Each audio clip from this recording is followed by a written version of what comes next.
Samad. Dari hasil apa yang sudah kita lihat semua, apa yang sudah kita saksikan, bahwa ini semua hasil karya usaha Mitra Samad. Dan kami sangat bersyukur kami bisa berjumpa dengan owner Samad langsung pada saat itu.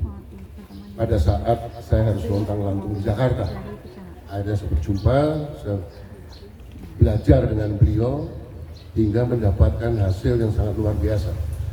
Setelah saya ukur bahwa apa yang selama ini saya kerjakan memang itu kebiasaan dalam pengertian saya sekolah, saya bekerja, saya mendapatkan hasil. Hanya itu saja yang kami lakukan kurang lebih hampir 60 tahun. Kurang lebih 40 tahun lah. Kemudian saya down, saya ketemu dengan beliau, saya belajar, mungkin hampir 1 bulan lebih, setiap malam saya harus diskusi dengan beliau. Akhirnya diputuskan bahwa Samad ini pada awalnya kekuatan yang saya lihat pada saat itu adalah saya ketemu dengan beliau, saya belajar. Diulang lagi. Iya. Oke.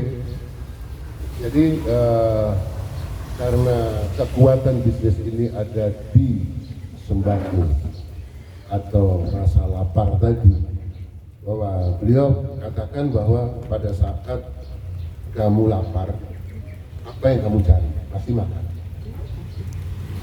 Salah satunya adalah nasi. Kalau nasi itu dari apa? Dibuat dari atau dimasak dari padi, beras. Kalau punya beras bisa makan? Enggak. Nah, beras itu bisa kita makan jadi nasi, harus kita nanak dulu. Nanak juga pakai air, pakai kompor, pakai gas. Nah, itu semua dibeli, baru bisa kita makan. Nah, kebutuhan itulah yang saya lihat bahwa ini kekuatan. Nah, itu semua kekuatan yang bisa kita lihat. Kemudian saya pelajarin, saya kembali ke Padang. Kebetulan Pak Indra juga sama-sama kita bergabung, kita bersama. Tapi intinya adalah setelah saya amatin bahwa kekuatan kita adalah bekerja. Tidak ada hanya main telunjuk saja menyuruh, tapi kita harus bekerja. Kekuatannya ada di situ. Bekerja dalam pengertian kita bangun mitranya dulu, bangun mitra. Jangan wah Samad bisa pinjam uang tiba-tiba oke lah saya gabung. Hanya tujuannya dapat uang. Uang itu untuk apa? Nggak jelas.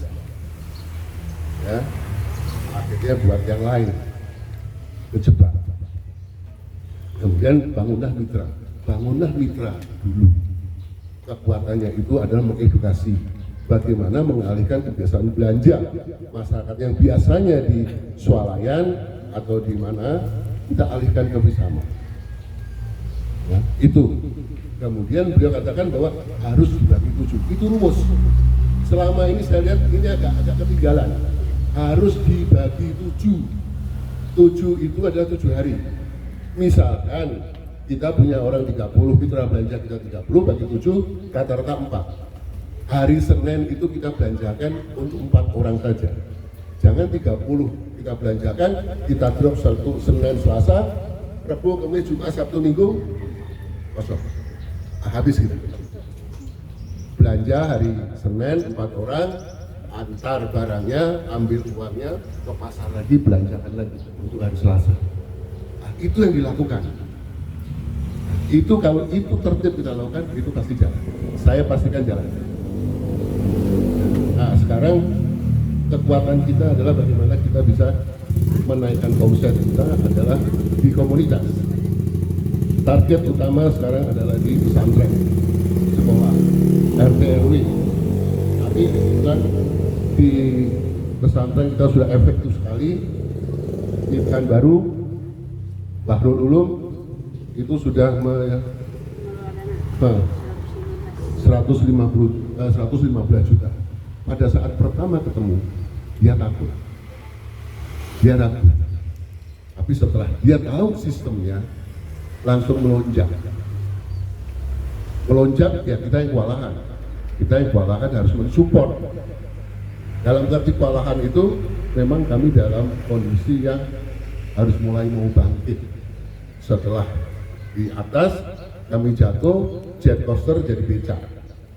Nah, inilah yang harus kita bangun. Tapi kami bersyukur pelan-pelan sudah bisa mulai menanjak. Kita bisa lihat pertama kali pinjaman itu kita mulai kira-kira bulan Agustus, September hampir mau Oktober itu satu aja keluar pinjaman 3 juta, kedua ada 5 juta, kecil sekali. Sebelumnya kalau bilang Pak Sandi 30 juta, Agus ada duit berapa? Kirim 30 juta, 50 juta, 70 juta. Sekarang nggak bisa. Tapi kami bersyukurnya sekarang sudah lebih dari apa yang kita targetkan. Nah, mari kita sama-sama jangan melihat bisnis ini hanya sekedar jualan. Enggak. Ini kekuatan kita sangat luar biasa. Luar biasanya di mana? Adalah komunitas. Yang tadi sudah Pak Sandi katakan dalam kader luhur, itu kunci. Itu kunci. Yang pertama adalah rukun. Rukun. Jujur itu tadi nomor keberapa? Rukun. Berarti kebersamaan. Dan saya bersyukur saya sudah habis-habisan dari saya seorang kontraktor. Mungkin di Padang ada banyak yang kenal perusahaan yang saya kelola waktu itu. Nah, hancur, 3 rumah habis, 3 mobil habis, 2 pickup hilang. Selesai semua. Ke Jakarta lontang-lantung. Ketemu beliau, sangat-sangat bersyukur dan berterima kasih hingga saya bisa diangkat. Diangkat kembali bahwa kamu itu orang yang punya nilai, punya kapasitas. Itu saja yang saya lakukan. Dan terima kasih sampai saat ini. Ya, inilah yang salah satu yang menuntun saya untuk bisa bangkit kembali. Masih muda. Terima kasih. Terima kasih. Ya, sementara itu yang saya dengar dari Pak Sandi, dari Ustadz Utami, tadi saya pikir Ustadz Utami itu perempuan. Pertama saya kenal sama beliau itu namanya nggak begitu, tapi begitu melihat oh iya, mereka sudah menyiapkan tempat di Aceh, ada 36 pondok pesantren, dan kebetulan salah satunya yang sudah di prospek atau maksud di edukasi beliau adalah anak daripada almarhum B.J. Habibie. Nah, kita sudah ditarik-tarik, udah kita harus ke Jawa. Oh nanti dulu, kita selesaikan dulu Sumatera Barat supaya hidup Sumatera Barat. Jadi jangan sekali-kali mendua, jangan sekali-kali mendua. Nah, kalau sudah mendua selesai. Ya. Tidak boleh berdua. Tidak boleh berdua. Tapi jangan besar. Baik, ya, saya kira terima kasih untuk semuanya. Salam sukses, percaya dan yakin bisa tidak akan pernah berhenti selama manusia itu masih berkembang.